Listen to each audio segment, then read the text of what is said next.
క్రీస్తు సంఘములన్నయు మీకు వందనములు చెప్పుచున్నవి. Churches of Christ salute you.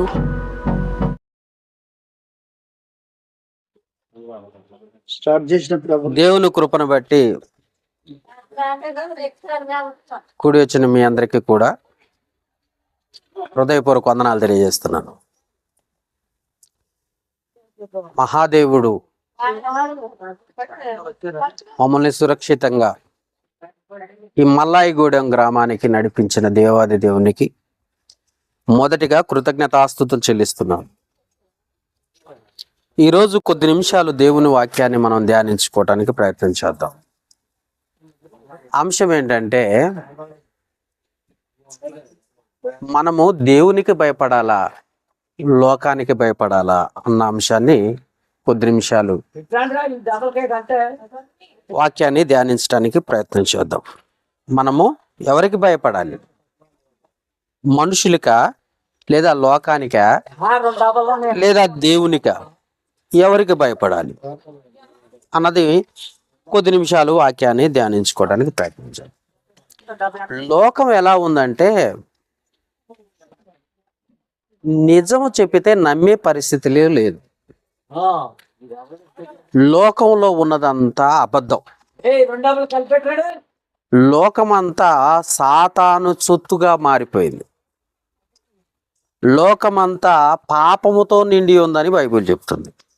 లోకమంతా ఎలా ఉందంటే, పాపము. ఎవరు చూసినా, ఏ రకంగా చూసినా, ఏ మనుషుని చూసినా పాపం పాపం పాపం. ప్రతి దినము పాపముతో నిండిపోతున్నారు మనుషులు. ఇంకా యవనస్తుల్ని చూసినప్పుడు లోకాశలకు, శరీర బలహీనతలకు లోబడిపోయేవారు ఉన్నారు. శరీరానికి లొంగిపోయే వాళ్ళు ఉన్నారు. ఏదో ఆశలు, ఏదో కోరికలు, ఏదో తీర్చుకోవాలి, ఏదో చెయ్యాలి, ఏదో సంపాదించాలి అన్న ఆలోచనతో మనుషులు ఉండిపోయారు. ఇంకా చెప్పాలి అని అంటే, మనుషులు భయపడే రోజులు వచ్చేసాయి. మనుషులు భయపడే రోజులు వచ్చాయి. ఎందుకంటే, ఉదాహరణగా చెప్పాలి, ఒక పాస్టర్ గారి సంఘానికి నేను వెళ్ళినప్పుడు, ఒక సంఘానికి వెళ్ళినప్పుడు ఆ పాస్టర్ గారు నాతో చెప్పిన మాట ఏంటంటే, మా సంఘాన్ని గట్టిగా గద్దించకండి అయ్య గారు, గట్టిగా గద్దిస్తే ఏం జరిగిద్దంటే, మా సంఘం మళ్ళీ రేపు వచ్చే ఆదివారం నుండి చర్చికి రాదు. ఎందుకనంటే, గద్దిస్తే మా సంఘం రాదండి, గద్దిస్తే మా సంఘం మళ్ళీ రాదు. గద్దించొద్దు అసలు.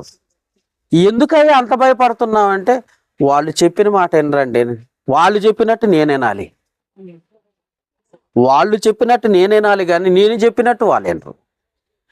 ఏంటయ్యా అసలు సేవకుడు అంటే? ఆత్మీయమైన తండ్రి. సేవకుడు అంటే ఎవరండి?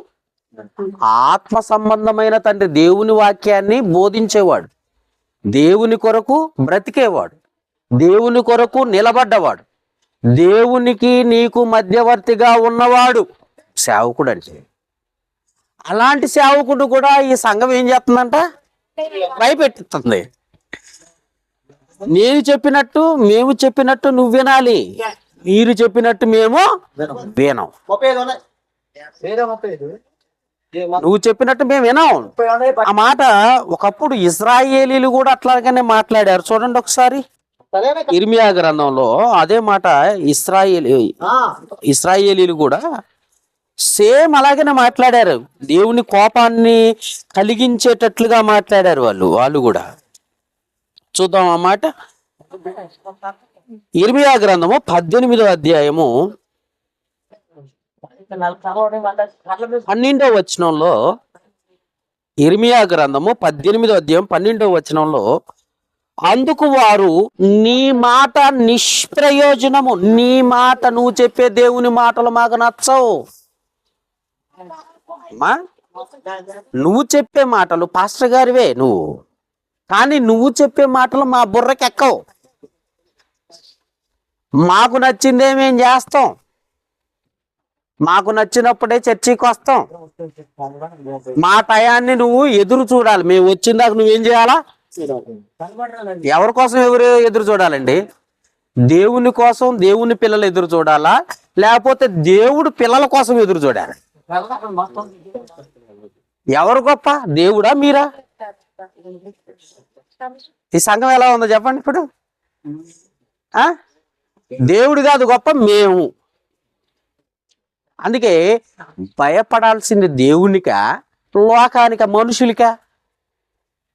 అందుకే ఏమంటున్నాడు చూడండి, వాళ్ళు అంటున్నారట, అందుకు వారు పాస్టర్ గారు చెప్తుంటే దేవుని మాటలు చెప్తుంటే ఏమంటున్నారట, నీ మాట నిష్ప్రయోజనము, మేము మా ఆలోచన చొప్పున నడుచుకుందాము, మాకు నచ్చినట్టు నడుచుకుంటాం.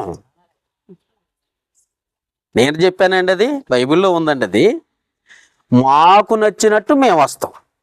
చర్చికి ఎప్పుడు రావాలి? కరెక్ట్గా 10 గంటలకు ప్రార్థన అంటే అక్కడి నుండి రావాలి. కరెక్ట్గా ఎన్నింటిగా?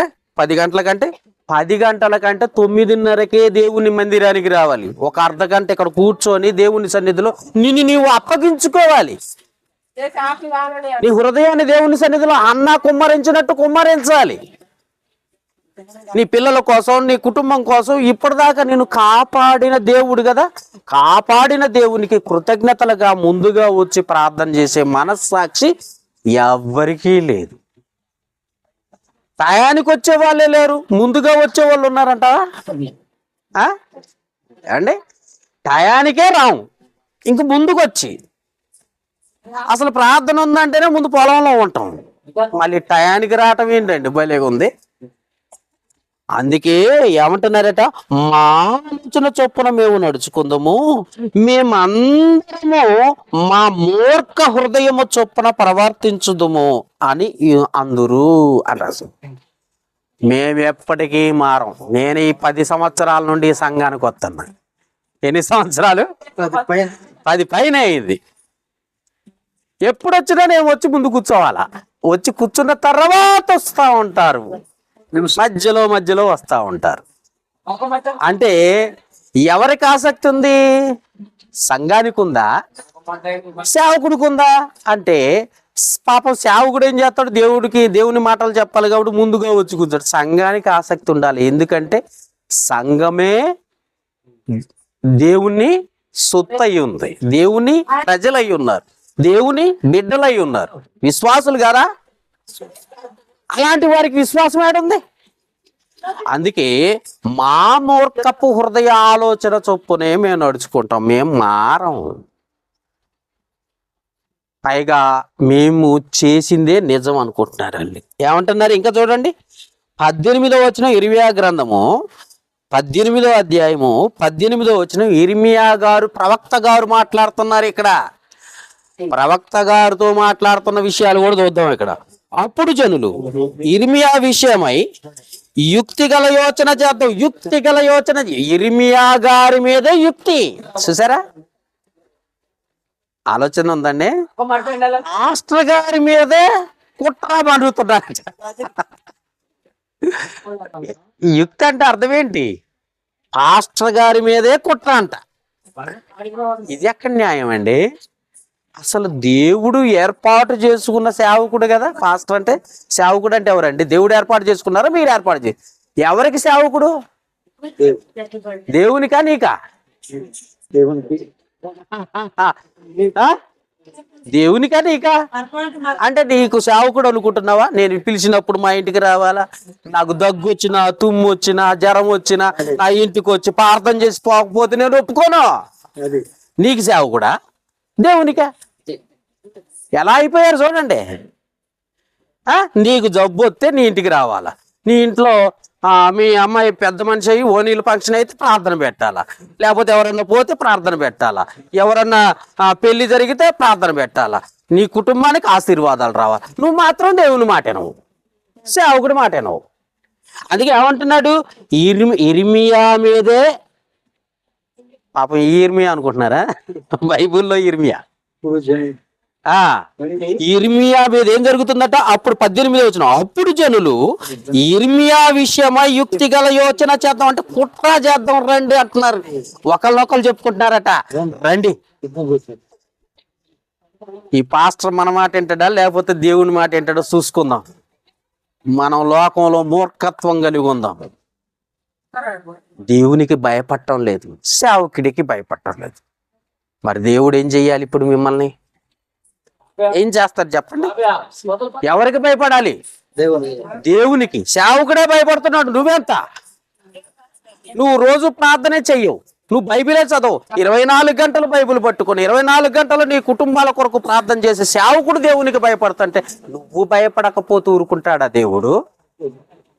ఏమంటున్నాడు? యుక్తి గల యోచన చేతము రండి, యాజకుడు ధర్మశాస్త్రం వినిపించక మానడు, జ్ఞాని యోచన చేయకుండా మానడు, ప్రవక్త వాక్యం చెప్పక మానడు, వాని దేనిని వినకుండా సేవకుడి మాట వినకుండాట, ఏ మాట వింటలేదట, ఎంత చెప్పినా నచ్చట్లేదట. వింటున్నారండి? ఆనాటి ఇజ్రాయేలీలు ఎంతో, ఈనాటి జనులు, క్రైస్తవులు, ఈ సంఘం అంతే. నిజం కాదంటారా? మీరు మీ హృదయాల్లో గుండె మీద చేసుకొని చెప్పండి. ఎంత యథార్థంగా దేవుడు చెప్తున్నాడు చూడండి. సేవకుడు పొద్దున్నే వచ్చి అన్ని రెడీ చేసి చాపలేసి కుర్చీలేసిన ఎంత ఓడవటానికి కూడా రారు, కుర్చీలు వేయడానికి కూడా రారు. వీళ్ళు దేవునికి భయపడుతున్నారా? భయపడకపోతే ఏం జరిగిద్దో చెప్తాను. అది కూడా భయపడాల్సింది ఎవరికి? దేవునికి, మనుషులకు కాదు. నువ్వు దేవుని కొరకు బ్రతకాల్సిన వాడివై ఉన్నావు, దేవుని కొరకు కష్టపడాల్సిన వాడివై ఉన్నావు, దేవుని కొరకు ఇవ్వాల్సిన వాడివై ఉన్నావు, దేవుని కొరకే నిన్ను నువ్వు సమర్పించుకోవాల్సిన వాడివై ఉన్నావు. అయినా నువ్వెప్పుడు సమర్పించుకుంటావు? సేవకుడు పొద్దున్నే వచ్చి సమర్పించుకున్నాడు, సమర్పణ కలిగి ఉన్నాడు గనక పొద్దున్నే వచ్చి ఇంత కష్టపడి ఎంతో దూరం నుండి వచ్చి ప్రయాసపడ్డా ఏసమంతా కూడా నీకు హృదయం కరగట్లేదంటే అసలు నీకు భక్తి ఉందా? సంఘంలో ఎవరికైనా భక్తి అనేది ఉంటే మొదట వచ్చి చెయ్యాల్సింది దేవుని పని, చెయ్యాల్సింది దేవునికి భయపడే పని. నేను చేస్తే దేవుడు నన్ను ఏమండి, మీకు ఇంకొక విషయం కూడా చెప్తున్నాను. కూర్చొని వినిపోతే ఎవ్వరికీ ఆశీర్వాదాలు ఉండవు. బాగా గుర్తుపెట్టుకోండి. ఫస్ట్ ఆఫ్ ఆల్ గుర్తుపెట్టుకోవాల్సింది ఏంటంటే, పని చెయ్యందే జీతం ఎవ్వడు ఇవ్వడు. ఎత్తడు అనుకుంటున్నారా? ఇచ్చేవాళ్ళు చెయ్యొద్దండి. పని చెయ్యకుండా ఎవ్వడు కూడా జీతం ఇవ్వనే. మరి నీ జీతం ఎవరి దగ్గర ఉంది?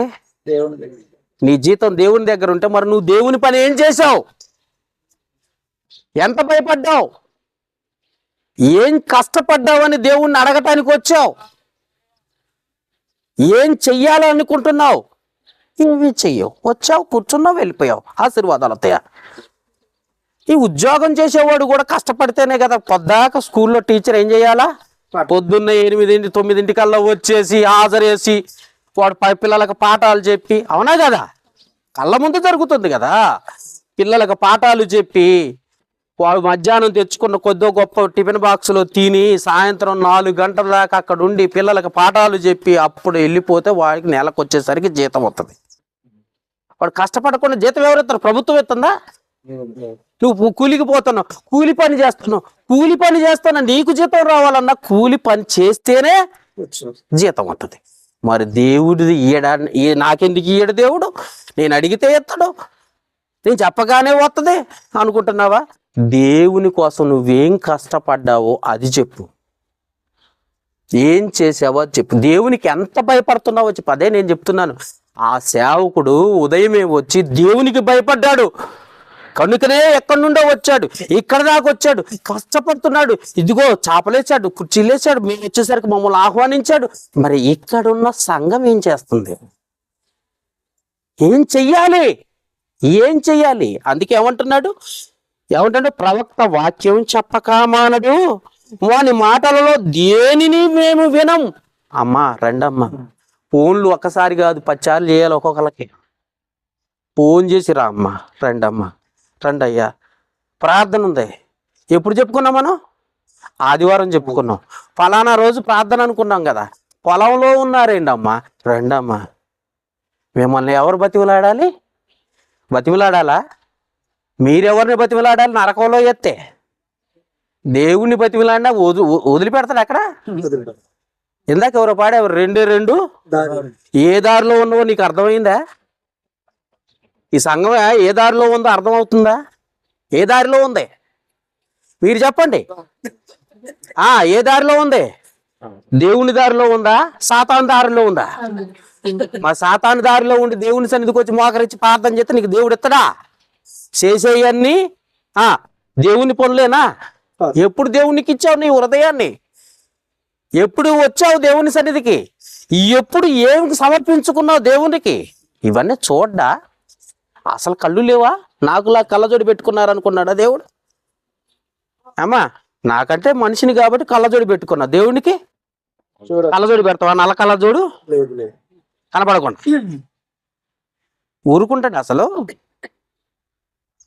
దేవునికి భయపడి మీరు ఒక్క రూపాయి ఇవ్వకపోయినా, ఇది కూడా చెప్తున్నా వినండి, దేవునికి భయపడి రూపాయి ఇవ్వకపోయినా మీ పాస్టర్ గారు వచ్చి మాకు వాక్యం బోధించండి అని చెప్తే ఆటోకి ఛార్జీలు పెట్టుకొని ఇంత దూరం వచ్చి మీరు పెట్టినా పెట్టకపోయినా ఇచ్చినా ఇయ్యకపోయినా మిమ్మల్ని దేవునిలో బలపరచాలని ఇప్పటిదాకా కూర్చున్నాం. మేము ఇప్పటిదాకా కూర్చున్నాం. అయ్యగారు నిజమేనా కదా?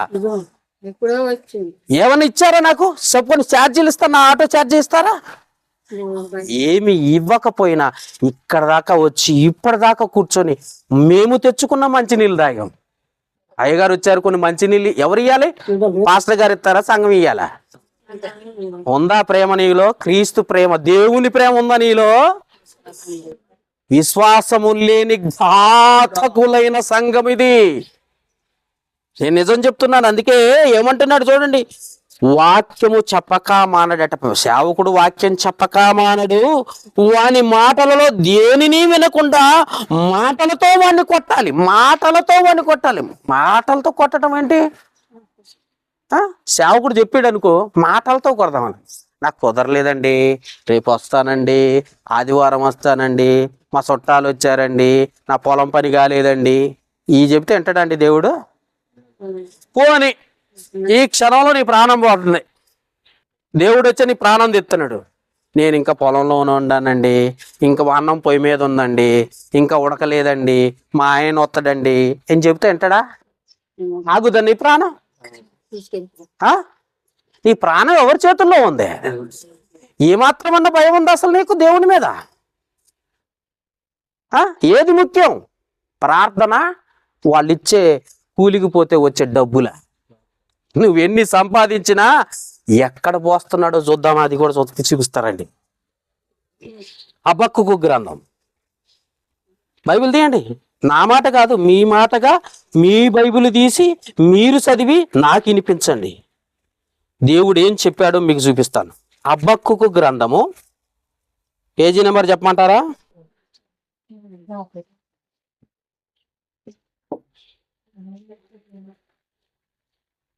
తీసారా?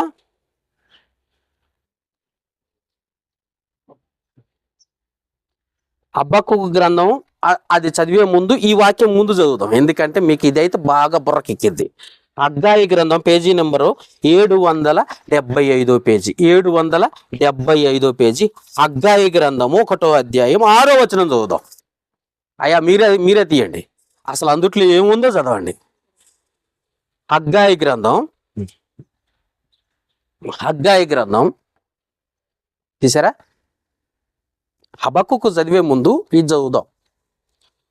హగ్గయి గ్రంథం 1వ అధ్యాయం 6వ వచనం. అయ్యా దొరికిందయ్యా ఆంధ్రయ్య గారు? Page number 775 page, 775 page, page number దొరికిందా? తీయండి అన్న, ఒకసారి తీయండి. 6వ వచనం, 5వ వచనం నుండి చదువుదాం. కాబట్టి సైన్యములకు అధిపతియగు యెహోవా సెలవిచ్చున్నది ఏమనగా, ఎవరు సెలవిస్తున్నారో తెలుసా? ఇక్కడున్న సంఘానికి ఎవరు సెలవిస్తున్నారట? సైన్యములకు అధిపతియగు యెహోవా సెలవిచ్చున్నది ఏమనగా, చదవండి. మీ ప్రవర్తనను గూర్చి మీ ప్రవర్తన గురించి ఒక్కసారి ఆలోచించండి. మీ ప్రవర్తన, మీరేం ప్రవర్తిస్తున్నారు, రోజు ఏం చేస్తున్నారో మీ ప్రవర్తన ఉంది కదా, మీ పని చేసే పని, ఆ పని గురించి ఒకసారి ఆలోచించండి. ఏమని ఆలోచించాలి? ఇప్పుడు చదువు. మీరు విస్తారముగా విత్తినను మీకు కొంచెమే కొంచెమే పండుగ కొంచెమే పండుగ పండిది. నువ్వు రేయంబగళ్ళు కష్టపడు, రేయంబగళ్ళు పొలంలో ఉండు, దేవుణ్ణి విడిచిపెట్టి రేయంబగళ్ళు నువ్వు కష్టపడి చెమటోడ్చింది, అవసరమైతే నీ కూలీలను పెట్టుకో, కొంచెమే పండేటట్టు చేస్తాడట దేవుడు. ఎందుకు ప్రభువా? ఎప్పుడన్నా నా మాట విన్నావా? ఎప్పుడన్నా నా కోసం కష్టపడ్డావా? ఎప్పుడన్నా నా కోసం శ్రమ పడ్డావా? ఎప్పుడైనా నా సన్నిధిలో ఆ చాపలేసావా? ఆ కుర్చీలేసావా? ఎదుటి వారికి కొన్ని మంచినీళ్ళు ఇచ్చావా? మరి ఎందుకు పండాలి నీ పంట? ఎందుకు పండాలి? ఎవరు అడుగుతున్నారు ఈ మాట? పైన ఉంది ఎవరు? ఆ, సైన్యములకు అధిపతి అగు యెహోవా సెలవిచ్చున్నది ఏమనగా, నీ ప్రవర్తన చక్కదిద్దుకుంటావా, లేకపోతే నేను చెయ్యాల్సింది చెయ్యమంటావా? నువ్వు భయపడవా నాకు? నువ్వు నాకు భయపడవా? ఏమన్నాడు? ఇంకా ఒక్కటే చదివారు మీరు. మీరు భోజనము చేయుచున్నను ఆకలి తీరకై ఉన్నది, మీరు పానము చేయుచున్నను దాహము తీరకై ఉన్నది, బట్టలు కప్పుకొనుచున్నను చలి ఆగకున్నది, పనివారు కష్టము చేసి జీతము సంపాదించుకొనినను జీతం అంటే ఎక్కడంట? చినిగిపోయినా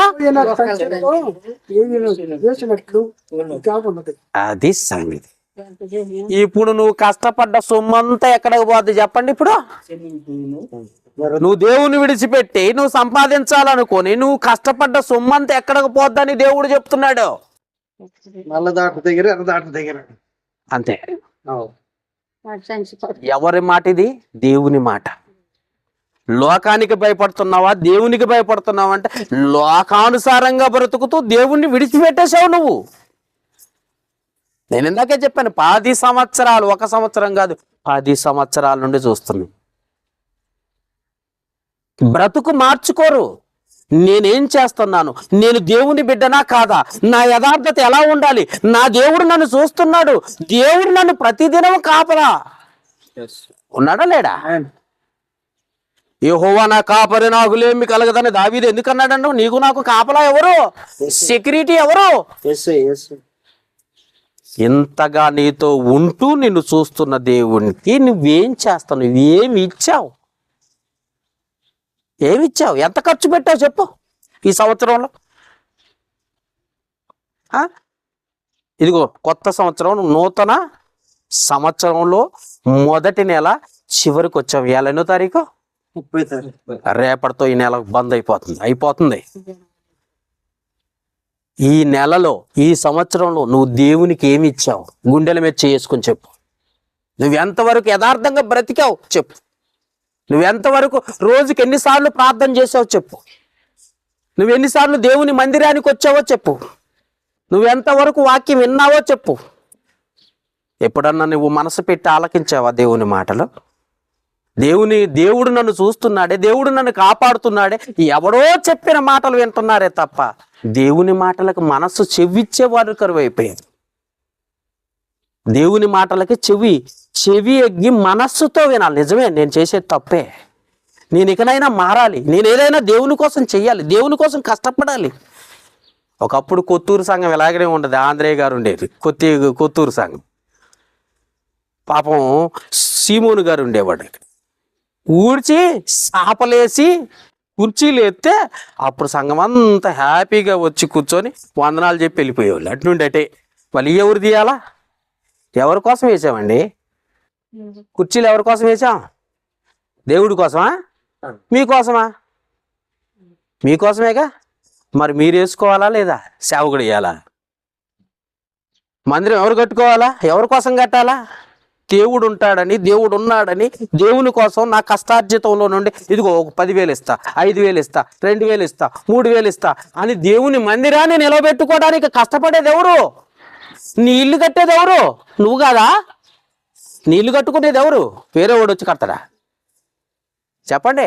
ఎవరి ఇల్లు వాళ్ళు కట్టుకున్నారా, లేకపోతే వేరే వాళ్ళ ఇంట్లో మీరు ఉంటున్నారా?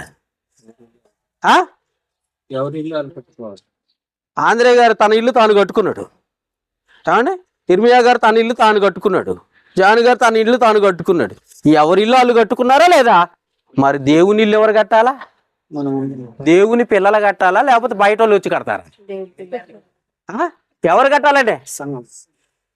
దేవుని పిల్లలు అంటే మీరేనా? దేవుని పిల్లలేనా దెయ్య పిల్లలా? నిజం చెప్పండి. మీరు దేవుని పిల్లలు అయితే ఎట్టనే ఉంటదా? దేవుని మందిరం ఎట్టనే ఉంటదా? అది నీ ఇల్లు అయితే శుభ్రంగా ఉడుతావే, నీ ఇల్లు అయితే శుభ్రంగా జాగ్రత్త చేస్తావే, నీ ఇల్లు అయితే ఎక్కడదక్కడే చక్కగా సర్ది పెట్టుకుంటావే, నీ బట్టలు చినిగిపోతే కొత్త బట్టలు కొనుక్కుంటావే. మాట్లాడు. ఆ? నువ్వైతే నీ కుటుంబం అయితే బాగుండాలి. మరి దేవుని కుటుంబం కదమ్మా ఇది. కొన్ని ఇర్మియా గారు వచ్చి ఇక్కడ ఉంటాండి, ఆ పిల్లల్ని తీసుకొచ్చుకునే దేవుడు కదమ్మ ఉండేది. ఎవరుండేది? ఎవరుండేది ఇక్కడ? దేవుని ఆత్మ సంచరిస్తుందంట. ఉందా లేదా? నా మాట అబద్ధమా? మళ్ళీ చదువుదాం. యెషయా గ్రంథం 6వ అధ్యాయం ఏంటన్నా? ఇక్కడ ఎవరి ఆత్మ సంచరిస్తుంది? ఎవరికి భయపడాలి మనం? 6వ అధ్యాయం, యెషయా గ్రంథం 6వ అధ్యాయం 2వ వచనం, మొదటి వచనం నుండి చదువుదాం. యెషయా గ్రంథం 6వ అధ్యాయం 1 నుండి. రాజైన ఉజ్జియా మృతి పొందిన సంవత్సరమున అత్యున్నతమైన సింహాసనమందు ప్రభు ఆసీనుడై ఉండగా నేను చూసి తిని, ఆయన చొక్కాయు అంచులు దేవాలయము నిండుకొని ఉన్నది. దేవాలయం అంటే సంఘం, మందిరం. ఎక్కడ నిండుకోవాలట? ఎట్లుంటే దేవుడు వస్తాడమ్మా? మీరు చెప్పండి. హైందవ సోదరులు చూడు, వాళ్ళు గుళ్ళు ఎట్ట కట్టుకుంటారా? బ్రహ్మాండం కట్టుకుంటున్నారు. కట్టుకోవట్లేదా? ఉన్నాయా? కనపడుతున్నాయా? మరి నీ మందిరం, నీ దేవుని ఇల్లు అండి ఇది. నీ దేవునిది, నీ దేవునిది. దేవుడు ఏడపోతే నాకేంటి, నేను పొలంలో ఉంటే చాలు అనుకుంటున్నావా? దేవుడితో నీకు సంబంధం లేదనుకుంటున్నావా? అసలు నువ్వు దేవునికి భయపడుతున్నావా?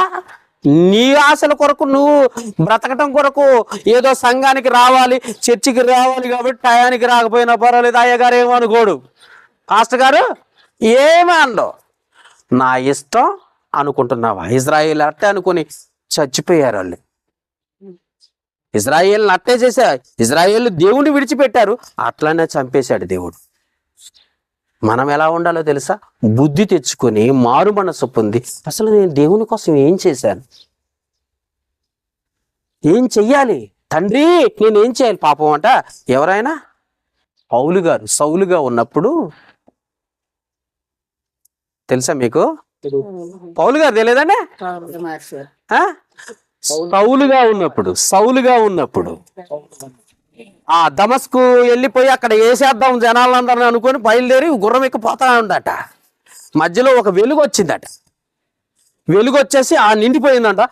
కళ్ళు కనపట్టం లేదట. పడిపోయాడు గుర్రం మీద నుండి. పడిపోయి ఫస్ట్ అడిగిన ప్రశ్న ఏంటో తెలుసా? దేవుణ్ణి ఏమి అడిగి ఉంటారు? తెలియదు. నేనేం చెయ్యాలి ప్రభువా అన్నాడు. ప్రభువా నేనేం చెయ్యాలి నీ కోసం? ఎప్పుడన్నా అన్నవా నువ్వు మనస్ఫూర్తిగా? నీకు భయం ఉందా? దేవుని భయం? నేనేం చెయ్యాలి ప్రభువా నీ కోసం? నేనున్నానా?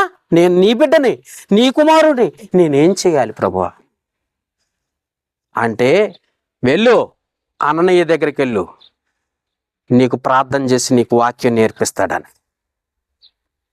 ఓకే అని వెళ్ళి నేర్చుకొని సువార్త ప్రకటించి 14 పత్రికలు రాసి మనకిచ్చాడు పౌలు గారు. పైగా అంటాడు, బ్రతుకుట క్రీస్తు కొరకే, చావైతే నువ్వెప్పుడన్నా అన్నవాట?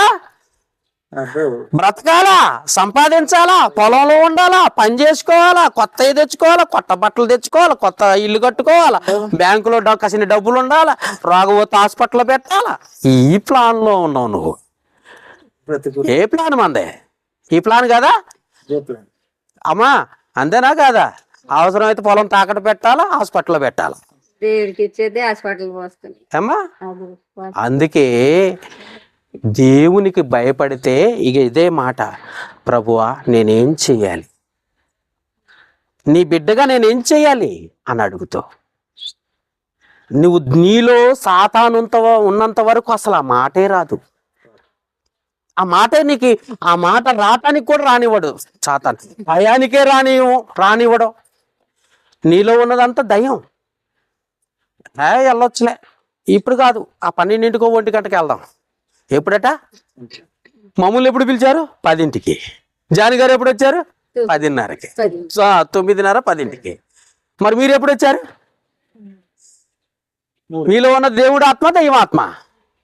మరి జాని గారిలో ఉన్నదే ఆత్మ, దేవుని ఆత్మ. కాబట్టి పొద్దున్నే వచ్చాడు, దేవునికి భయపడ్డాడు. మనకే ఉంది, దయ్యపు ఆత్మ ఉంది, అందుకే లేటుకు వచ్చి. అందుకే మనం భయపడాల్సింది దేవునికి. దేవుణ్ణి విడిచిపెట్టేశారు. అవసరమైతే సేవకుడు ఏమన్నా అన్నాడు అనుకో, ఈ చర్చి కాకపోతే ఇంకో చర్చి. ఆ సేవకుడు ఏమన్నాడు అనుకో, ఆడి చర్చి మానేస్తారు, ఇంకో చర్చి.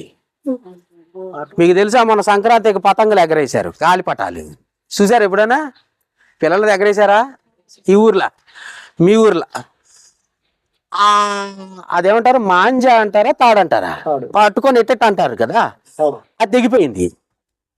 ఆ గాలిపటం గాలి కొట్టుకుంటూ పోయి ఇలాంటి చింత చెట్టుకు ఒక కొమ్మగా తగిలింది, కొంచెం ఒక పక్క చినిగిపోయింది. మళ్ళీ పెద్ద గాలి వచ్చింది, ఈ కొమ్మ నుండి ఇంకొక చెట్టుకు పోయింది, ఆ చెట్టుకు తగిలింది, ఆ చెట్టు కాడ కొంచెం చినిగిపోయింది. ఇంకొక పెద్ద గాలి వచ్చింది, ఇంకో చెట్టుకు పోయింది. ఆడది బ్రతుకంతా చినిగిపోవటమే, చిందరవందర అవటమే. అంతే కదా? పాస్టర్ గారు గద్దిస్తే చర్చి మానేసి ఇంకొకటికి పోతావు, ఆడ మానేస్తే ఇంకొకటికి పోతావు, ఆడ మానేస్తే ఇంకొకటి గద్దిస్తే ఇంకొకటి దగ్గరికి, లేకపోతే ఇంటికాడ కూర్చుంటా. అసలు నాకు చర్చియే లేదు అంటాడు, మాకు ప్రార్థనే లేదండి. తెలీదు ఏంది జీవితం? పట్టుకున్న దాన్ని అంటే దృఢముగా పట్టుకోవాలండి. బైబిల్ ఏం చెప్తుందో తెలుసా? చాలా గట్టిగా పట్టుకో. బండ మీద కట్టుకోవాలి నీ ఇల్లు. ఇసుక మీద కట్టుకుంటున్నావు ఏంటి? ఇసుక మీద కట్టుకున్నాడు ఏంటంటే గాలి కొట్టంగానే ఏడు నుండి ఏమంటారండి, గుడిసే నుండి ఎగిరిపోయి ఇంకో చోట ఆగింది. మళ్ళీ గాలి వచ్చింది, మళ్ళీ కొట్టేసరికి గుడిసె అక్కడ నుండి ఇంకో చోటకు పోయింది. మరి బండ మీద కట్టుకున్న ఇల్లు అయితే అటు పోద్దా? చాలా మంది బండ మీద కట్టుకోకుండా గుడిసెలు ఏం చేశారట, ఇల్లు ఎక్కడ కట్టుకున్నారు? ఇసుక మీద కట్టుకొని ఈ సంఘం వదిలేసి ఆ సంఘం, ఆ సంఘం వదిలేసి ఆ సంఘం, ఆ సంఘం వదిలేసి చివరికి ఏ సంఘంలో ఉంటారో, ఏ సంఘంలో రాలిపోతారో కూడా తెలియదు. అర్థమైందా? దేవునిది అని ఒక సంఘం ఉంది, ఆ సంఘంలో ఉంటేనే రక్షణ. ఆయనకు భయపడితేనే మనకు ఆశీర్వాదం, ఆయనకు లోబడితేనే మనకు సమాధానం, ఆయనతో ఉంటేనే మనకు ఆరోగ్యం, ఆయనతో ఉంటేనే మనకు ఆరోగ్యం. అది బాగొట్టుకొని చినిగిపోయిన సంచిలో వేసుకుంటున్నావేంటి? అది బాగొట్టుకొని నీ కష్టార్జితాన్ని చినిగిపోయిన సంచిలో, చినిగిపోవటం ఏంటంటే సంచిలో పైనుండి అంటే బాగానే ఉందంట, కింద అడుగు బాగానే అంత మొత్తం చినిగిపోయిందంట. పైనుండి డబ్బులు వేస్తున్నావు, కింద నుండి పోతున్నాయి. ఎన్ని కోట్లు సంపాదిస్తావు, ఎన్ని లక్షలు సంపాదిస్తావు? నిజమండి, రోజు పనికి పోతారు కానీ ఏదన్నా ఆపదతో 100 రూపాయలు దొరకవు. మీకు తెలుసా, చాలా కుటుంబాల్లో ఇదే జరిగిద్ది. మళ్ళీ ఏదన్నా జ్వరం వచ్చిందనుకో, ఏదన్నా జబ్బు వచ్చిందనుకో, డబ్బులు దొరక్క వాళ్ళ దగ్గర అప్పులు, వీళ్ళ దగ్గర అప్పులు, వాళ్ళ దగ్గర అప్పులు. అప్పులేనా? అప్పులు చేయమన్నాడు దేవుడు. నువ్వు చేసే పనిని బట్టే నువ్వు అప్పులు చేయాల్సి వచ్చింది, నీకు ఆశీర్వాదం లేకుండా చేసింది. నువ్వు చేసే క్రియలను బట్టే కదా దేవుడు నీతో లేకుండా పోయింది. దేవునికి నువ్వు లోబడితే దేవుడు నిన్ను ఆశీర్వదిస్తాడు, దేవునికి భయపడితే దేవుడు నిన్ను గొప్ప చేస్తాడు. కానీ నువ్వు దేవునికి భయపడవు, సేవకుడికి అసలు దేవుని మాటలకి అసలు భయమే లేదు. అందుకే మనము భయపడాల్సింది దేవునికి. దావీదు గారట ఒక చిన్న తప్పు చేశారట, చిన్నదే కాదు పెద్దదే, కానీ దేవుడు నన్ను ఊరుకోడని ప్రతిరోజు మోకరించి కన్నీటితో ప్రార్థన చేసేవాడట. కన్నీటితో ప్రార్థన చేసేవాడట. ఏమని ప్రార్థన చేసేవాడు తెలుసా? 22వ కీర్తన చదవండి, కీర్తన గ్రంథం 22వ అధ్యాయం 1వ వచనం చదవండి. ఎలాంటి ప్రార్థన చేసాడో. మనకు అసలు ఆ ప్రార్థనే రాదు.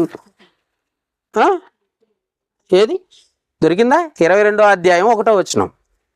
నా దేవా, దేవా నా దేవా, అలా విడనాడితివి. నాకెందుకు ఈ కష్టాలు వచ్చినాయి, నాకెందుకు ఈ బాధలు వచ్చినాయి అని రోజు ఎవరు రాశారట? కీర్తనగారుడు దావీదు గారు ఏడ్చుకుంటూ ఏడ్చుకుంటూ ఏడ్చుకుంటూ ప్రార్థన చేస్తున్నట్ట.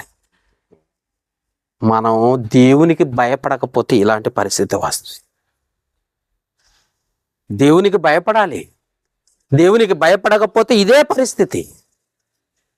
దేవునికి ఇవ్వకపోయినా ఇదే పరిస్థితి. ఇవ్వుడి మీకు ఇయ్యబడును అన్నాడు. నువ్వు ఇస్తే కదా దేవుడు నీకు ఇయ్యడానికి. దేవునికి ఇస్తే దేవుడు నీకు ఇస్తాడు. దేవుణ్ణి అడిగితే ఇస్తాడు. నువ్వు అడగవు, ప్రార్థన చేయవు, దేవుని సన్నిధికి రావు, దేవునికి భయపడవు, దేవుని కొరకు కష్టపడవు. దేవుని మందిరం ఎలా పోతే నాకేంటి, ఆ పాస్టర్ గారు పట్టించుకోడు, నేను పట్టించుకోను అంటున్నా. చేత పాస్టర్ గారు చేయాలి, నాకేం పని అనుకుంటున్నావా? దేవుని మందిరములో, దేవుని సంఘములో నువ్వు దేవుని బిడ్డగా బ్రతకటానికి మారావు, సాతాను బిడ్డగా ఉండటానికి కాదు. నిన్ను ఎన్నుకున్నది ఎవరో తెలుసా? దేవుడు. నిన్ను నిలవబెట్టుకున్నది దేవుడు. నీ కుటుంబాన్ని దర్శించి నువ్వు కావాలని కోరుకున్నది దేవుడు. అలాంటి దేవుణ్ణి విడిచిపెట్టి బతుకుతే ఆశీర్వాదాలు ఎలా వస్తాయి? అలాంటి దేవునికి భయపడకపోతే, దేవుని కొరకు కష్టపడకపోతే దేవుడు జీతం ఎందుకు ఇస్తాడు చెప్పండి? ఏ రోజైనా ఆలోచించారా? నేను అదే అంటున్నా, 10 సంవత్సరాలకు పైన అయింది నేను వచ్చి. ఎప్పుడు చూసినా ఇదే తంతు, ఇలాగే పరిస్థితి. ఇక నుండి మీరు మారతారు అనుకుంటున్నా. మారతారా? లేకపోతే మేమింతే, మేమింతే, మేము మారం. మీరు ఎన్ని చెప్పినా మేము మారం. ఎందుకు మారరు? సాతాను దెయ్యం మనలో ఉన్నంత వరకు మనకు మార్చదు, మనకు మారు మనసు రాదు. ఇలాంటి వారి గురించి ప్రార్థన ఏం చేయాలంట చూడండి ఒకసారి. ఇర్మియా గ్రంథం. పాస్టర్ గారు ఇలాంటి వారి గురించి మీరు ప్రార్థన చేస్తే నేను వింటాను అనుకుంటున్నారా? ఇర్మియా గ్రంథం చూడండి, 7వ అధ్యాయం 16వ వచనం. ఇర్మియా గ్రంథం 7వ అధ్యాయం. కాబట్టి నీవు ఈ జనుల కొరకు, కాబట్టి నీవు ఈ జనుల కొరకు, ఏ జనుల కొరకు? మల్లాయిగూడెం జనుల కొరకు ప్రార్థన చేయి. ఏదో చదవాలా? చదవము. ఈ జనులు అన్న కాడ మల్లాయిగూడెం పెట్టుకోండి. కాబట్టి నీవు ఈ జనము కొరకు ప్రార్థన చేయకుండా. ఎవరి కొరకు చేయొద్దు? ఈ జనం కొరకు. ఆ బ్రాకెట్లు పెట్టుకోండి, జనులు తీసేసి జనులు కాడ మల్లాయిగూడెం కొరకు పెట్టుకోండి. ఈ జనం కొరకు నువ్వు, అమ్మా, ఈ జనం కొరకు మీరు ప్రార్థన చేస్తే చెప్పండి. అది కూడా చేస్తే ఏం జరిగింది? చేస్తే నేను వినను. కింద చదవండి.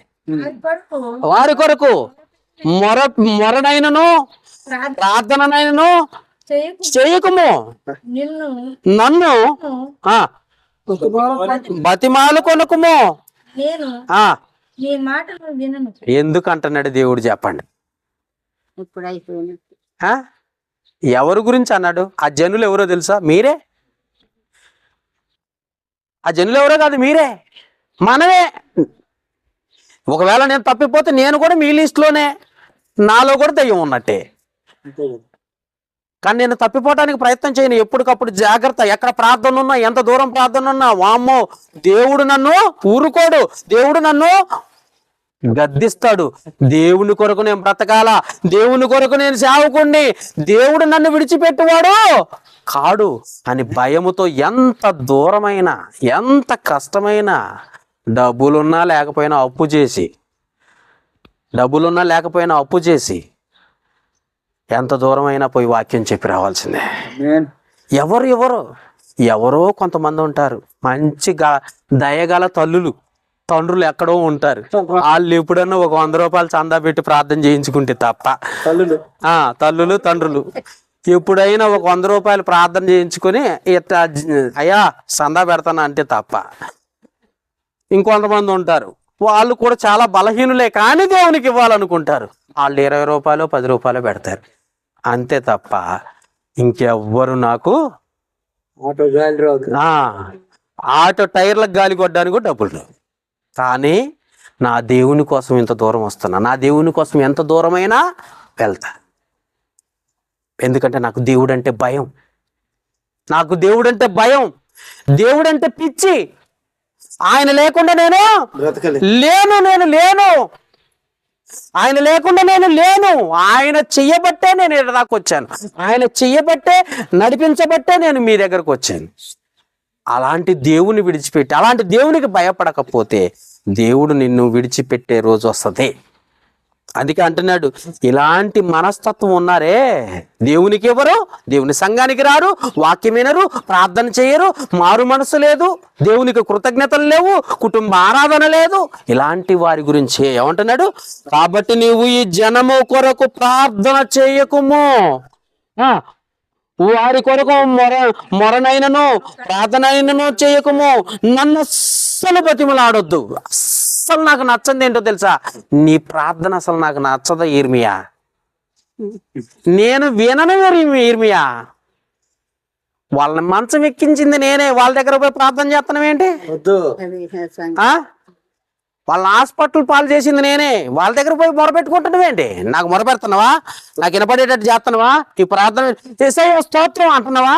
ఏనను నాకు నచ్చదు. ఎందుకంటే వాళ్ళకు మనసు మారలేదు, వాళ్ళు దేవుని కొరకు బ్రతకట్లేదు, దేవుని కొరకు నిలబడాలి, దేవుని కొరకు ఏదైనా చెయ్యాలన్న తపన లేదు వాళ్ళకి, ఆసక్తే లేదు వాళ్ళకి. అలాంటి వారికి వాక్యం చెప్పినా వినరు. ఇందాక చదువుకున్నాం కదండి ఇర్మియా గ్రంథం 18 వచనంలో, ఆ కుయుక్తి ఉన్న వాళ్ళకి దేవుని కొరకు బ్రతక లోకంలో ఉన్న వాళ్ళకంటే కుట్రలు ఉంటాయి. ఎందుకంటే వారు అన్యులు, దేవుని ఎరగని ప్రజలు కాబట్టి. దేవుని బిడ్డలకే కుయుక్తుండి నేనెందుకు వేయాలి కుర్చీ అన్నావు అనుకో, నేనెందుకు చెయ్యాలా, నేనెందుకు మంచినీళ్ళు తేవాలా, నేనెందుకు భోజనం పెట్టాలా అన్నావు అనుకో, నువ్వు ఎవరికి పెడుతున్నావో తెలుసా?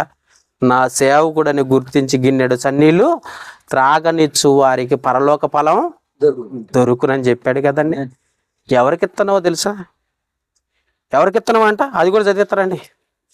నువ్వు ఎవరికి ఇస్తున్నావో చూడండి ఒకసారి. మత్తయి సువార్త 25వ అధ్యాయం, మత్తయి సువార్త 25వ అధ్యాయం యేసు ప్రభు మాట్లాడుతున్న మాటను ఒకసారి జాగ్రత్తగా చూడండి. 35వ వచనం, 25వ అధ్యాయం 35వ వచనం యేసు ప్రభు మాట్లాడుతున్న మాట. నేను ఆకలి గుంటిని. దొరికిందమ్మా మత్తయి సువార్త, పేజీ నెంబర్ చెప్పమంటారా? 26వ పేజీ, కొత్త నిబంధన. నేను ఆకలి కొంటిని, మీరు నాకు భోజనం పెట్టుతిరి. దప్పిక కొట్టిని, నాకు దాహం ఇచ్చితిరి. పరదేశినై ఉంటిని, ఎక్కడో ఊరు నుండి ఎడకొచ్చి తిని పరదేశినై ఉంటిని, నన్ను చేర్చుకుంటుని. చేర్చుకున్న వాళ్ళు ఎంతమంది చేయొత్తండి? ఇప్పుడు నన్ను చేర్చుకున్న వాళ్ళు చేయొత్తండి. ఎవరైనా ఉన్నారా నేను వచ్చినప్పుడు? మరి ఎందుకు ఆ చేతులు ఎత్తుతున్నారు మీరు? పాలవంచం నుండి నేను ఎంత దూరం వస్తే నన్ను చేర్చుకున్న వాళ్ళు ఎంతమంది చేయొత్తండి అంటే అందరూ ఎత్తపోతున్నారు, ఎవరు లేరు. అప్పుడు మరి ప్రభువుని ఎప్పుడు చేర్చుకుంటారు? నన్నే ఆయన సేవకుని నన్నే చేర్చుకోవట్లేదు, ప్రభువుని ఎప్పుడు చేర్చుకుంటారు? మిమ్మల్ని చూసి అన్నాడు అనుకున్నారా ఈ మాట? మీరు ముందుండి అయ్యగారు పాస్టర్ గారు వస్తున్నారు రండి అని చేర్చుకునే మంచి మనసు మీకు లేదు. ఇప్పుడే కాదు, 10 సంవత్సరాల నుండి చూస్తానని చెప్పింది. అందుకే ఎప్పుడైనా ముందు వచ్చారా?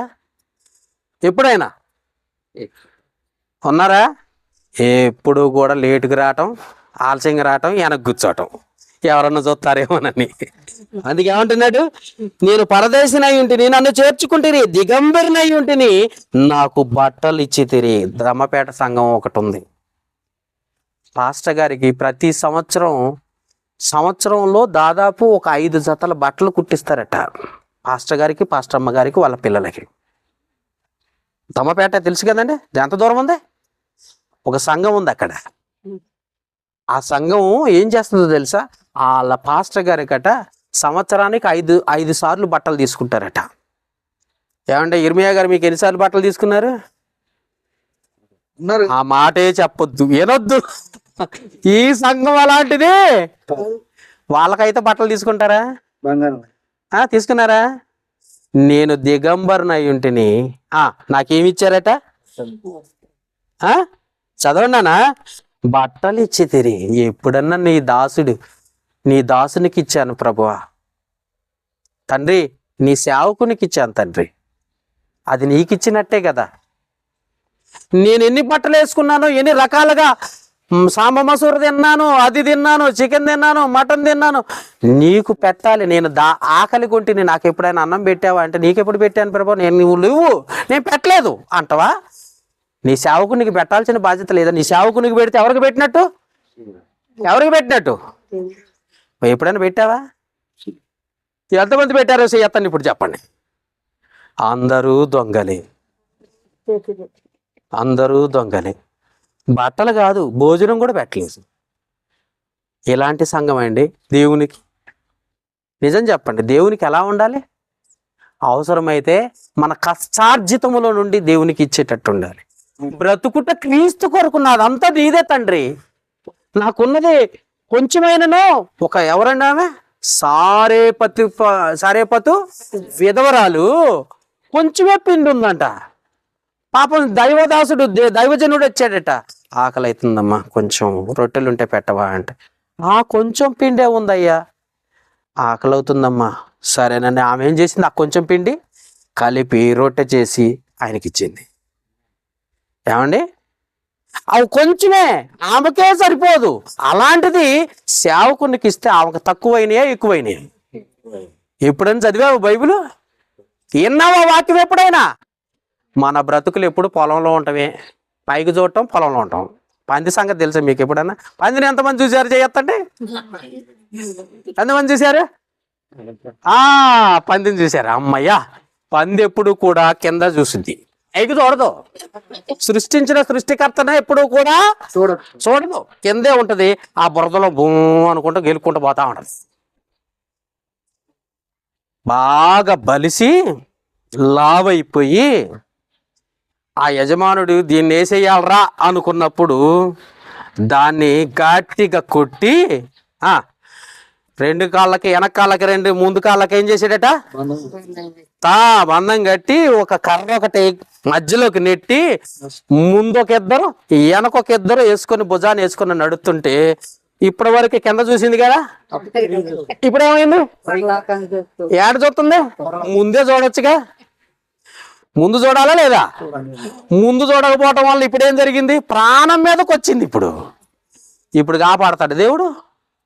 చెప్పండి, మీరు చెప్పండి. ఇప్పుడు కాపాడాలా? కాపాడతాడు అసలు? లేదు. అందుకే ఇందాక చదువుకుంది, వీళ్ళ గురించి అస్సలు ప్రార్థన చేయకు, వాళ్ళకి మంచం ఎక్కించింది, రోగం కలగజేసింది కూడా నేనే. డాక్టర్లు అనుకుంటున్నారు తినే ఈ వస్తువులు అనుకుంటున్నారు, లేదు, ముందు రోగం కలగజేసింది. రోగం కూడా ఎవరికి కలగాలో వాళ్ళక కలిగించదట దేవుడు. మీకు తెలుసో లేదా? రోగం ఎలా వచ్చిందో చెప్పడం అంటారా? చదువుకున్న వాళ్ళు ఎంతమంది ఉన్నారా? ఎవరన్నా ఉన్నారా? ఏదో ఒక్కసారి చెయ్యన్నానా? చదువుకున్న వాళ్ళు కొంచెం చదివిన. Very good. ఇద్దరు ఒకళ్ళే ఉన్నట్టున్నారులే. వైరస్ వల్ల వస్తుంది. అర్థమైందా? అది జ్వరం అయినా, ఏదైనా జబ్బు అయినా, ఏదైనా సరే వైరస్ వల్ల వస్తుంది. అసలు వైరస్ కనిపెట్టింది ఎవరో తెలుసా? అసలు ఎక్కడి నుండి వచ్చింది? అది దేవుడి నుండి వచ్చింది. అప్పుడు నీకు రోగం ఎక్కడి నుండి రావాలి? ఇప్పుడు వైరస్ ఎక్కడి నుండి వచ్చింది? దేవుడి నుండి వస్తే. వైరస్ నీకు వస్తే వైరస్ ఎక్కడి నుండి వచ్చింది? దేవుడి నుండి వస్తే. రోగం ఎక్కడి నుండి వచ్చింది? ఏమన్నా అర్థమైందమ్మా? బైబిల్, సైన్స్ రెండు కంబైన్ చేసి చెప్తే ఎట్లా ఉంటుంది. రోగం రావాలంటే నీకు వైరస్ పట్టాలి, ఏదైనా ఒక అవయవం పాడు చేయాలి, లేకపోతే లోపల ఏదైనా పాడు చేస్తూ ఉండాలి. అప్పుడు నీకేమైందో తెలుసా? రోగం అవుతుంది. అసలు దోమను పంపించాలన్నా దోమను సృష్టికర్త ఎవరు? మరి దోమను పంపించింది ఎవరు? దేవుడే. నీకు రోగం, జ్వరం రావాలన్నా ఎవరు కారణం? దేవుడే. అర్థమవుతుందా? ఇదంతా కూడా దేవుడే కలగజేసి నీకు ఈ స్థితికి తీసుకొస్తే ఇర్మియా గారు వచ్చి ప్రార్థన చేస్తానంటే అసలు నువ్వు నాకు ఎవరో తెలియదు. ప్రార్థనే చెయ్యొద్దు. వీళ్ళ గురించి అస్సలు ప్రార్థన చేయకు. ఏ రోజు దేవునికి భయపడరు వీళ్ళు. ఏ రోజు నాకు అన్నం పెట్టిన వాళ్ళు కాదు, ఏ రోజు కూడా బట్టలు ఇచ్చిన వాళ్ళు కాదు. అసలు నా సేవకుడు నువ్వు గుర్తించి గిన్నెర మంచి నీళ్ళు ఇచ్చిన వాళ్ళు కాదు. అందుకే అంటున్నాడు, ఏమంటున్నాడు ఇప్పుడు చదువు, నేను దిగంబరిని అయి ఉంటిని నాకు బట్టలు ఇచ్చితిరా, నేను రోగి అయి ఉంటిని నన్ను చూడవచ్చితిరా, చెరసాల్లో ఉంటినా నా యొద్దకు వచ్చి వచ్చి తిరిగి చెప్పాను. చెరసాల్లో ఉంటేనే నా యొద్దకు వచ్చితిరి అని చెప్పుదును. అందుకు నీతిమంతులంతా విశ్వాసులు అనమాట వీళ్ళు ఏమంటారు, ప్రభువా ఎప్పుడు నువ్వు ఆకలి కొంటివి, నాకేం తెలియదే, నువ్వు ఎప్పుడు ఆకలి కొన్నావు అని అంటే, చదవండి రాజులు మిక్కిల అల్పులైన ఈ 37వ వచనం అండి. 37వ వచనంలో సగంలో ఆపేశారు. నీవు దప్పికొని ఉండగా మేమెప్పుడు చూసి 38వ వచనం, ఎప్పుడు పరదేశమై ఉంటే నేను ఎప్పుడు మేము చేర్చుకుంటే 35 దిగంబరై ఉంటే నువ్వు బట్టలు ఎప్పుడు ఇచ్చితివి, ఎప్పుడు మీకు బట్టలు ఇచ్చి ఎప్పుడు రోగివై ఉంటే అని చెరసాల్లో ఎప్పుడు ఉన్నావు, ఏంటి కథ అసలు మాకేమీ తెలియదు కదా అన్నారట. అప్పుడు 39వ వచనం 40వ వచనంలో అంటే, అందుకు రాజు మిక్కిలి అల్పులైన నా సహోదరుల్లో ఒకరికి మీరు చేసితిరి గనుక నాకు చేశారు. అబ్బా, మీతో నిత్యముతో మీకు చెప్తున్నాను, మీరు నా సేవకునికి చేస్తే నాకు చేసినవి. అర్థమైందండి? ఎవరికి చేయాలట? ఎప్పుడైనా చేశారా? చేస్తారా? మరి ఎప్పుడైనా చేస్తారా?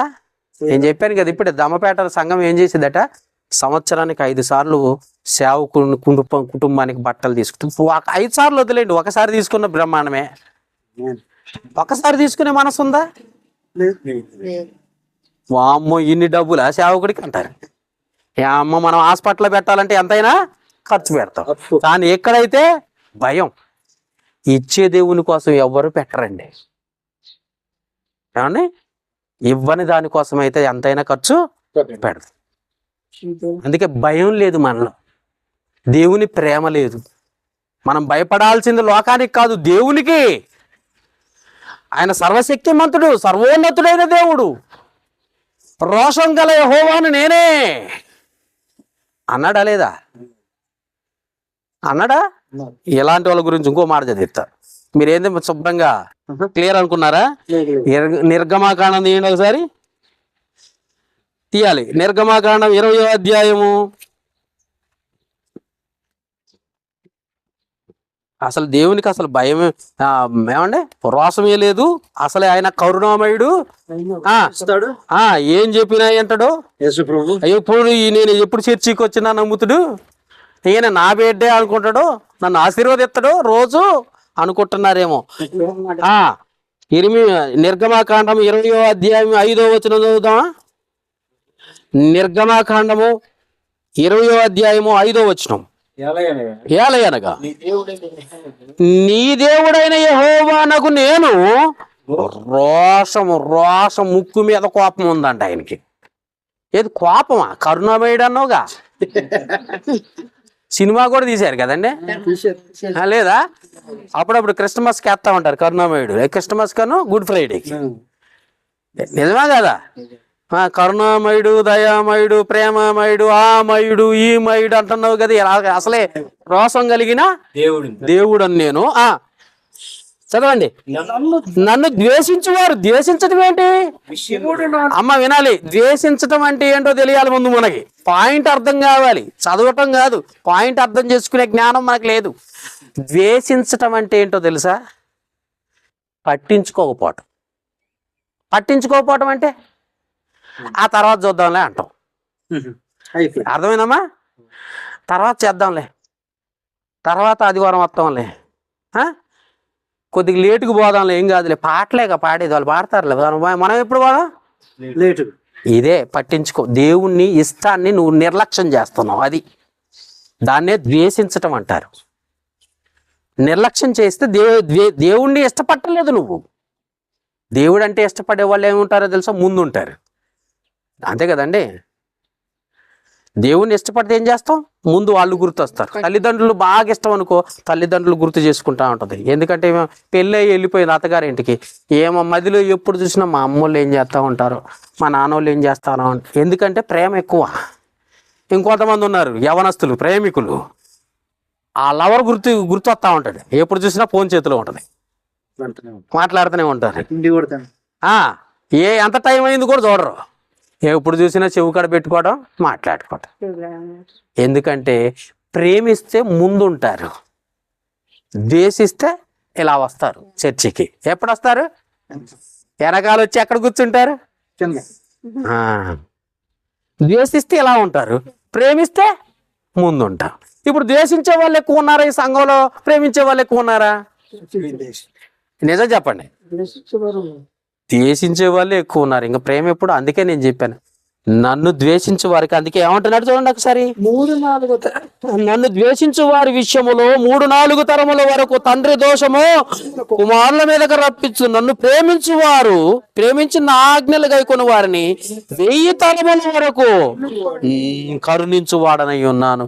ఇప్పుడు కరుణ కావాలా, ద్వేషం కావాలా? ఇప్పుడు చెప్పండి, ఎన్ని తరాలు? ఎన్ని తరాలో చెప్పండి. ఎన్ని తరాలమ్మా? 3-4 సూపర్. 3-4 తరాలు అంటే ఏంటో తెలుసా? తరం అంటే ఏంటో తెలుసా? పోనీ శకం అంటే ఏంటో తెలుసా? దశం అంటే ఏంటో తెలుసా? పక్షం అంటే ఏంటో తెలుసా? ఇవన్నీ చదవాలంటే చాలా టైం పట్టేటట్టుంది. అమ్మా, తరం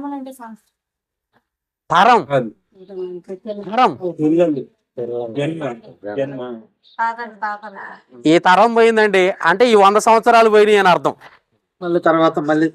తర్వాత తరం వాళ్ళు వచ్చారండి అనేసరికి ఏంటంటే ఇంకో తరం వచ్చారు, బుడ్డోళ్ళు వచ్చారు, ఇల్లు పెద్దయి, ఇల్లు పోయారు 100 సంవత్సరాలకి.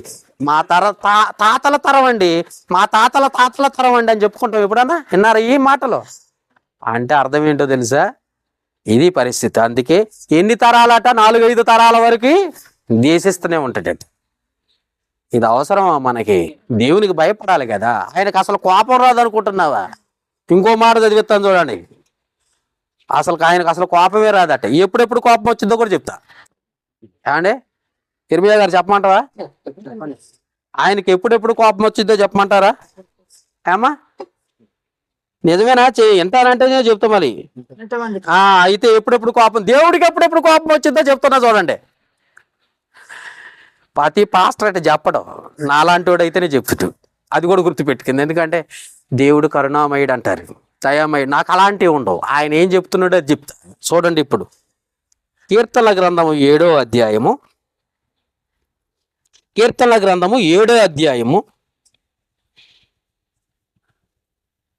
11వ వచనం నుండి చదువుదాం.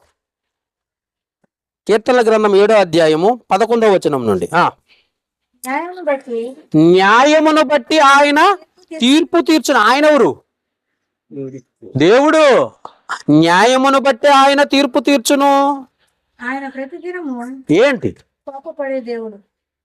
నీ దేవుడు ఎప్పుడు కోపం వస్తుందట? అమ్మా నీ దేవుడికి ఎప్పుడెప్పుడు కోపం వచ్చింది? చెప్పట్లేదు. ఈ దెబ్బతో ఆగిపోయారు చూసారా? దేవుడు కోపం ఎప్పుడెప్పుడు వచ్చిందండి ఆంధ్రయ్య గారు? ప్రతిదినం అంటే రోజు కోపం వస్తుందా? అప్పుడప్పుడా రోజా? అమ్మ చదవండి నాన్న, అదే చదవండి మళ్ళీ. ప్రతిదినం అంటే ప్రతిరోజా? అమ్మ చదువుకున్న వాళ్ళు, ప్రతిదినం అంటే ప్రతిరోజు అనేగా, అంటే రోజు కోపం వచ్చింది అనేగా. దేవుడికి ఎప్పుడెప్పుడు కోపం వచ్చింది అంటే రోజు కోపం వచ్చిందా? వచ్చిందా అనేగా? చెప్పట్లేదా? ప్రతిరోజు నిన్ను చూసి కోపపడుతుండంట. ఎప్పుడు దొరుకుతావో నాకే తెలుసు అంటున్నాడు దేవుడు. నువ్వు చేయి జారిపోతావు బిడ్డా, నా చేతుల్లో ఏమీ లేదు, నేను చెప్పడం వరకే నా పని. నువ్వు దేవుని చేతిలో పడ్డావనుకో, జీవము గల దేవుని చేతిలో పడుట భయంకరం. ఆకాశము నా సింహాసనము, భూమి నా యొక్క పాదపీఠం అని చెప్పిన దేవుని చెయ్యి ఎంత ఉంటది అమ్మా ఆంధ్రయ్య గారు? ఆకాశము నా సింహాసనము, భూమి నా యొక్క పాదపీఠం అన్నప్పుడు చెయ్యి ఎంత ఉంటది? మరి నువ్వెంత ఉన్నావు? ఆయన చేతిలో పడితే నువ్వేమైపోతావు? ఇప్పుడు ఈ సంఘంలో ఎంతమంది బుగ్గి అవటానికి రెడీగా ఉన్నారో చూడండి. ఇప్పుడు ఇంకేం చెప్తున్నాడు చూడండి ఇది మాట ఎన్నోళ్ళ గురించి. 12వ వచనం, ఒక్కడు మల్లని ఎడల ఒక్కడు కూడా మారకపోతే ఎక్కడ సంఘం? ఎక్కడ సంఘం? ఎక్కడ సంఘం? మల్లాయి గుడి సంఘం వినాలి. ఒక్కడు మల్లని ఎడల అంటే మల్లాయిగూడెంలో ఉన్న సంఘంలో ఒక్కరు కూడా మారని ఎడల ఆ, ఆయన ఖడ్గం. ఏంటది? ఇదేంటి ఖడ్గం అంటే ఏంటి? కత్తేనా? పెద్ద కత్తి నూరుతుండంట. కత్తి నూరుతుండమ్మా. వెనకొల మీదకి జాగ్రత్త. ముందున్న వాళ్ళు ఏమో తలకాయ ఉంచుకున్నారు, లెగాల కత్తి నూరుతుండే. ఇక్కడ ఎవరు? దేవుడు. ఎప్పుడెప్పుడు కోపం వచ్చింది దేవుడికి? ప్రతిరోజు. ఎందుకు? నువ్వు దేవుని కొరకు, దేవునికి భయపట్టలేదు గనక, దేవుని పని వినట్లేదు గనక, దేవుని పని చేయటం లేదు గనక, దేవునికి ఇవ్వట్లేదు గనక, దేవుని సేవకులను కూడా నువ్వు గుర్తించుకోవట్లేదు గనక, సమయానికి దేవుని సన్నిధికి రాకపోవటం వల్ల ఆయన ఏం నూరుతండంట? ఏం నూరుతండు? అబ్బా రెడీగుండు, ఎప్పుడు వదులుతాడో ఏమో. తర్వాత తన విల్లు పెట్టి విల్లు అంటే ఏంటండి? సిద్ధపరిచి ఉన్నాడు. విల్లు ఆంధ్రయ్య గారు చెబుతారు, ఎందుకంటే ఆ టేకూరు ఏరియాలో ఉన్నాడుగా. విల్లు అంటే ఏంటండి? బాణం. అంటే తండ్రి అయిన దేవుని దగ్గర బాణాలు కూడా ఉన్నాయా? కత్తులు కూడా ఉన్నాయా? ఎక్కడున్నాయి? పొరలో ఉన్నాయా? పరలోకంలో ఉన్నాయి. ఆయన వరలో ఉన్నాయి, పరలోకంలో ఉన్నాడు. ఇంకేం చెప్తున్నాడు? వారి కొరకు మరణ సాధనములను ఆయుధాలు, మరణాయుధాలు తెలుసా? అప్పుడప్పుడు పేపర్లో పడతాయి. మరణ సాధనములను సిద్ధపరిచున్నాడు. తన అంబులను అగ్నిబాణములనుగా చేసి ఉన్నాడు. అమ్మా చాలా ఇంకా చదవమంటారా? చాలా ఉన్నాయి. బాణాలు రెడీగా ఉన్నాయి, అన్ని ఎక్కిపెట్టి ఉన్నాడు. ఇకనైనా మల్లాయిగూడెం సంఘం 10 సంవత్సరాల నుండి చూద్దాం. ఇకనైనా మారండి అయ్యా. మారుద్దా లేదా? ఇకనైనా మీకోసం కాదు, దేవుని కోసం బ్రతకండి. ఇకనైనా దేవుని బిడ్డలుగా బ్రతకండి. మీ మందిరాన్ని మీరే నిర్మించుకోండి. మీ బిడ్డలుగా మీ తరతరముల వరకు ఇది దేవుని మందిరంగా మీ కుటుంబాలు వర్ధిల్లేటట్లుగా దేవుని సన్నిధిలో అభివృద్ధి పొందండి. కానీ దేవుని విడిచిపెట్టి మీ పనులకు వెళ్ళిపోతే దేవుడు ఆ పనిని, ఆ వచ్చిన జీతాన్ని చినిగిపోయినా సంచిలో వేస్తానంటున్నాడు. మారాలా లేదా? కొంతమంది అంట చెబితే మారతారట. అమ్మ వినాలి, చక్కటి మాట. కొంతమంది చెబితే వింటారట, కొంతమంది ఏం చేయాలా? గద్దిస్తే వింటారు, అంతే కదా? కొంతమంది కొడితే వింటారు, కొంతమంది ఇంకేం చేయాలా? కొట్టిన తర్వాత వినలేదు, అప్పుడు ఏం చేస్తారు మీరు? చెత్త కొడతారు. చెత్త కొట్టుడుదా? పెచ్చ కొట్టుడు, చెత్త కొట్టుడు తెలుసా మీకు? అదే బయట వాళ్ళు కూడా చక్కగా మనోళ్ళు వాక్యం వింటున్నారు. అందుకనే చెత్త కొట్టిన దాకా తెచ్చుకోవద్దు ఎప్పుడైనా. ఫస్ట్లోనే మనం గద్దింపు అనగానే భయపడి, దేవునికి భయపడి లోబడాలి. నాకేం పర్వాలేదు, నేను ఎట్టే ఉంటాను అనుకో, ఎప్పుడు హార్ట్ అటాక్ వచ్చిద్దో, ఎప్పుడు ఏం జరిగిద్దో మనకే తెలియదు. ఉన్నంత వరకు దేవునికి భయపడుతూ బ్రతికితే దేవుని ఆశీర్వాదాలు వస్తాయి, అంతే కదండి? రావాలా వద్దా ఆశీర్వాదాలు? ఏమో వెనక వాళ్ళకి అసలు అవసరమే లేదనుకుంటున్నారు. ఆశీర్వాదాలు వస్తాయా? రావాలా? మీకోసం రావాలంటే మీరేం చేయాలి? దేవుని కోసం కష్టపడాలి, దేవుని కొరకు శ్రమ పడాలి. టైం చాలా అయిపోయింది, ఎక్కడైనా వదులుతారా లేదనుకుంటున్నారా? అస్సలు వదలను. పొద్దుననంగా వచ్చి కూర్చున్నా, మీరు ఇప్పుడు వచ్చారు. ఎప్పటిదాకా చెప్పుకోవాలి మనం? సాయంత్రం దాకా చెప్పుకోవాలి. అవసరమైతే సాయంత్రం దాకా చెప్పుకోవాలి. జాన్ గారు ఇప్పుడే వెళ్ళిపోదాం అనుకుంటుంది. కాబట్టి మనం దేవునికి భయపడాలి. ఒక్క మాట చదివించుకొని ముగించుకుందాం. ఓకే, కీర్తనల గ్రంథం 50వ అధ్యాయం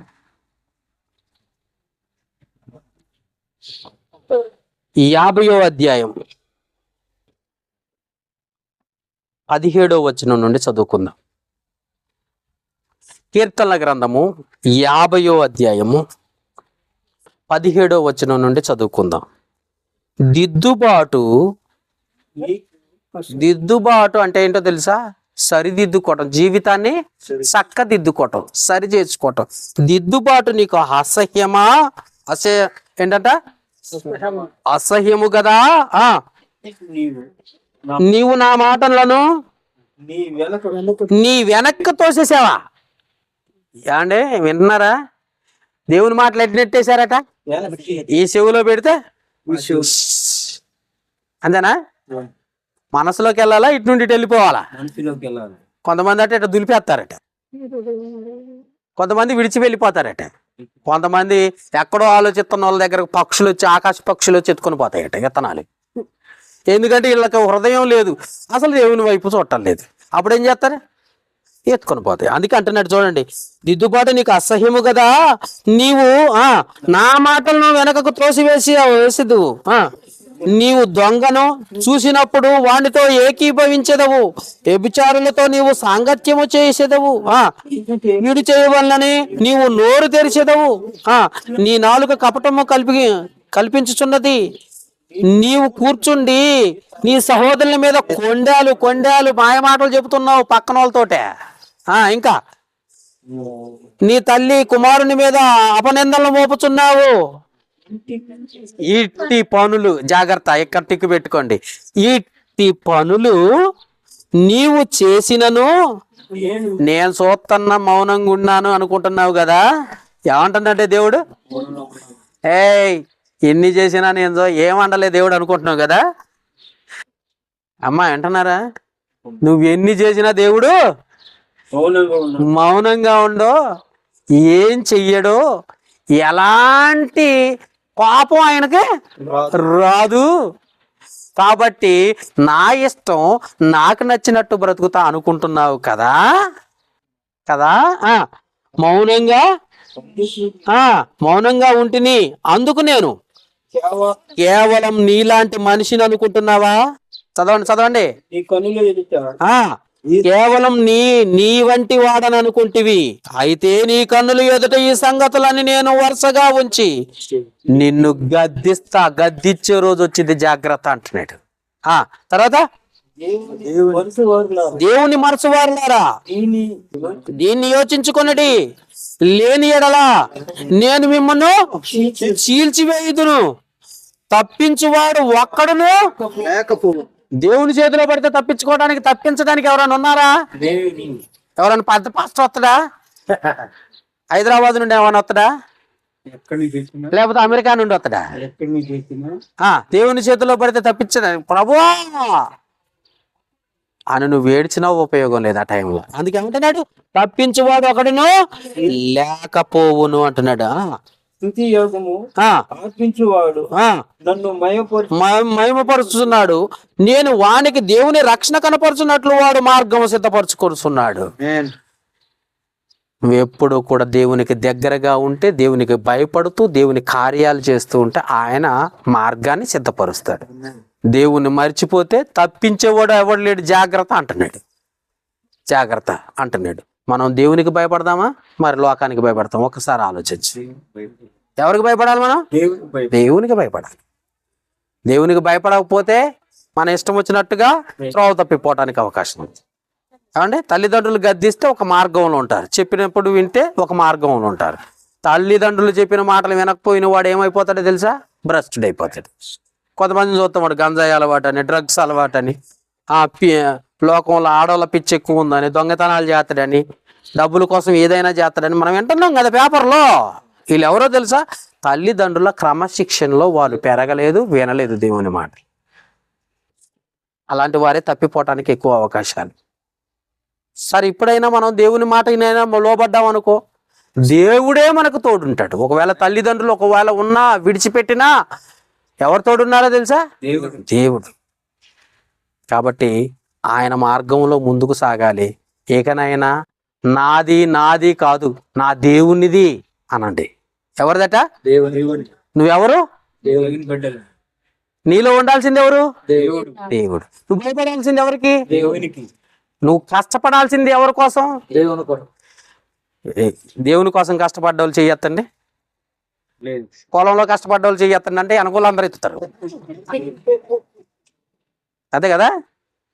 దేవుని కోసం కష్టపడి, దేవుని కోసం మనం తినే ప్రతి రూపాయి దేవుడిచ్చేదే, మనం తింటున్న ప్రతి గింజ దేవుడిచ్చేదే, మనం ఆయుష్ దేవుడిచ్చేదే, ఆరోగ్యం కూడా దేవుడిచ్చేది. మరి అలాంటి దేవుని కోసం మనం బ్రతకాలా లేదా? ఇక నుండైనా బ్రతుకుదామా? అయా గుర్తుపెట్టుకో, ఈరోజు మాట ఇచ్చిన వాళ్ళందరూ రేపు నెక్స్ట్ వీక్లో నేను వచ్చినప్పుడు వీళ్ళందరూ నాకు కనపడతారో లేదో చూద్దాం. నెక్స్ట్ వీక్లో నేను వస్తా. వచ్చినప్పుడు వీళ్ళందరూ అలాగే మాట మీద నిలబడతారా, లేకపోతే మాట తప్పించుకొని మళ్ళీ పొలంలో ఉంటారో చూద్దాం. ఓకే, గ్యారంటీనా? ఈ అనుకూలందరూ గ్యారంటీ అంటున్నారా ఏందే? గ్యారంటీ దేవుని మీద ఉంచండి, మనుషుల మీద కాదమ్మా. నీ పని నువ్వు చేయలేవు. ఎందుకో తెలుసా? ఏదో ఒక రోజు నువ్వు కుంటుపడ్డప్పుడు దేవుడు గుర్తొస్తాడు. మీకు తెలుసో లేదో, చచ్చిపోయే ముందు అంటే మంచం ఎక్కిన తర్వాత అట బైబిల్ అట తల కింద పెట్టుకుంటా అంటారు చాలా మంది. ఎందుకని? అప్పటిదాకా బైబిల్ ఎప్పుడు పట్టుకోరు. మంచం ఎక్కంగానే ఏం గుర్తొస్తుందో తెలుసా? రోగం రాగానే ఏం గుర్తొస్తుందో తెలుసా? పాస్టర్ గారు గుర్తొస్తాడు. అప్పటిదాకా పాస్టర్ గారు ఇంటికాడికి కూడా రానియరు, లెక్కే లేదు. ఏదన్నా రావాలి అప్పుడు పాస్టర్ గారు మా ఇంటికి రండి, కొంచెం ప్రార్థన చేసి పొద్దురు కానీ అయ్యగారు కొంచెం రండి అయ్యగారు. ఎందుకమ్మా? జ్వరం వచ్చిందండి, కడుపుల నొప్పి వచ్చిందండి, జబ్బు వచ్చిందండి. ఈ పరిస్థితి రాకముందే ముందు దేవుణ్ణి, సేవకుణ్ణి, మీరు దేవుని కొరకు బ్రతుకుతున్న సేవకుణ్ణి ముందుగా చూడండి. ఆ తర్వాత దేవుణ్ణి చూసినట్టే. ఓకేనా? అందరికి అర్థమైందా? ఓకే, అందరికి వందనాలు. ఓకే, రైట్, వందనాలు. కార్తీక్ కొంచెం